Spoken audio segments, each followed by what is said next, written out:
Dream Team, it's your boy D Neil back with another reaction video, guys. Here we are with just Bob Mortimer and Sean Locke taking the piss out of TV shows. I was so excited to watch that because Bob Mortimer and Sean Locke are two absolutely hilarious guys. R.I.P. to Sean Locke, man. But catch this countdown.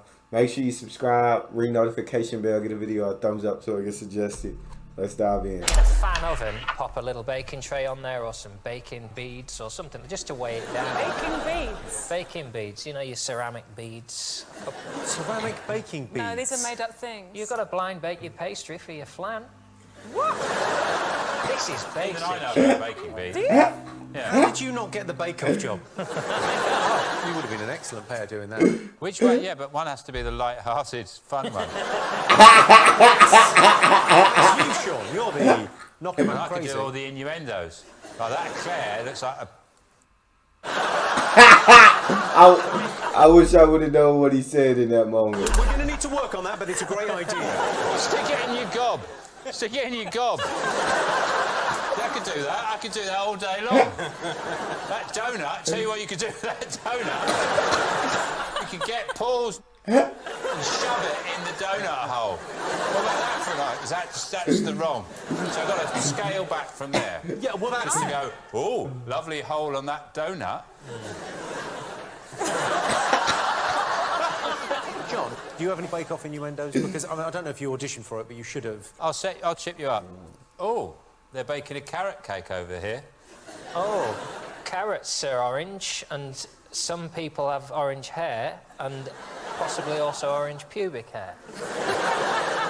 No, I could have got there in the hole. You could have got there in one. So, just so I learn, because it's important to learn, I'll tee you up and then you tell me what I should have done. Oh, they're baking a carrot cake. God, bet that'd be nice, rubbed all over your...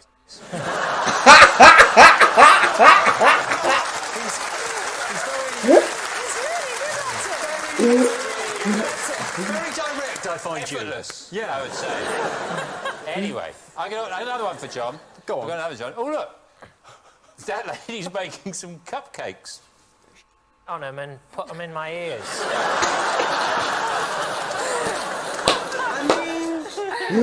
It's not the German bake-off. I'm aware you love a bit of trashy telly. What's your kind of guilty pleasure? Oh, I like George Clark. Amazing spaces. It's amazing, look at that oven. Who'd have thought you could get 3 bedrooms in an oven? It's an amazing space. It's an amazing space. I was dubious at the start, but look at it now, with all that glass. It's an amazing space. It's George Clark. I'm thinking of what's his name? You're The other thinking one. of Kevin McLeod. Yeah. Oh yeah. I imagine Kevin McLeod naked, sat on a girder, so, like that. So, imagine waking up to this view. Susie, you Oh you my recently god, reached bro. your You can't help but love Bob and Sean, bro. Bob Mortimer and Sean Locke are just hilarious, dog. Only way to say it. They're just hilarious. 25th anniversary of being on Countdown. How did you celebrate? I got a whole lot of lovely Arsene Wenger stuff. So I got a signed photograph, a special letter. I know I'm the only person in the world that would appreciate this. But it was a complete surprise. I had absolutely no idea. And it almost came out, but Rachel stopped one particular person. Right before lunch, before we filmed her 25th anniversary special, one of these contestants came over and started congratulating her. And I just wanted to make it stop. So I gave him, you know, the look that just says, shut up now. And he know that look. But he kept talking, and it was just me, him, and Susie. So all I could do in a panic was stood in between them and went, off! And just hoped that Susie would notice. And she didn't. I didn't. Well, in charge of the numbers, we've got Rachel Riley.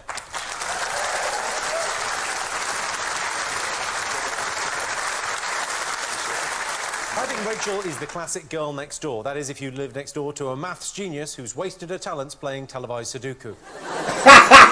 Ideas for TV shows, and sometimes you take the opportunity when you come on here to pitch stuff. Have you got any ideas for TV shows? Yes, but I need to know that that you're open-minded.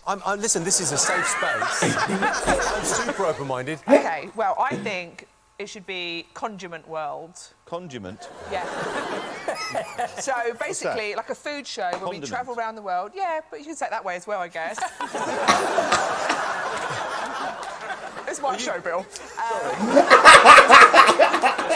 What's the idea? Is it like It's a food show, and you go travelling, and you just find new foods for your favourite condiments. Oh, right. You're back in the game? Are you? Back in, I'm back in, yeah. So you go travelling with the mustard and you try and find the food to match? Yes, if you bring all your favourite, you bring a little tour, you've got a little nice case. Imagine a really nice case, really nice music. It's Sunday, you're hungover, and we take it around the world, and we go to all the different countries, and then we eat some food and think, this is nice, but maybe So French... you go somewhere foreign, Yep. and you say, what do you eat here? And they go, oh, I don't know, we eat these kinds of snails. And you go, can I put some salt on it? And they go, all right. And then you go, I've got a bit of peri-peri mayonnaise. I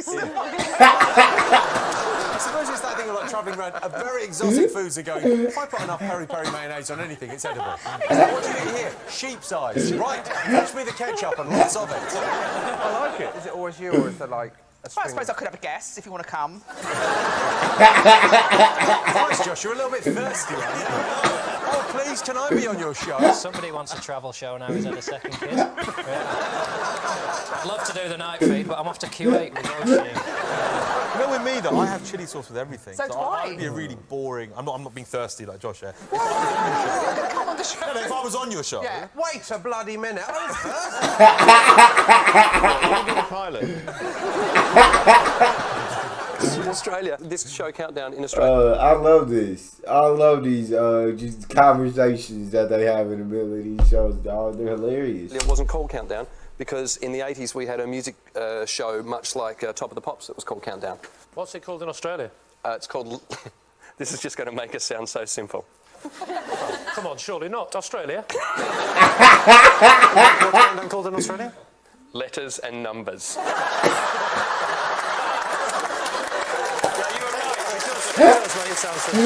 I thought I'd try and imagine Love Island in the Victorian style.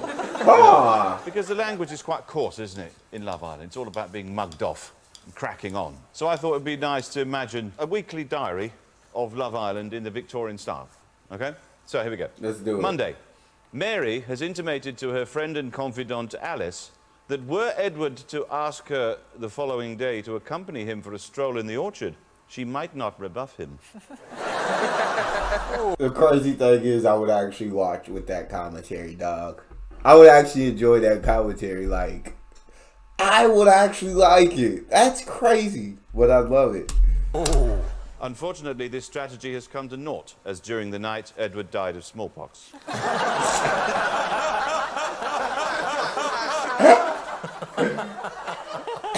Tuesday. Charles attempts to write a love poem for Lucinda, but alas, he loses confidence in the central metaphor, falls into a deep melancholy, and spends his days gazing listlessly into a hedge. Wednesday. Cholera has swept through the villa,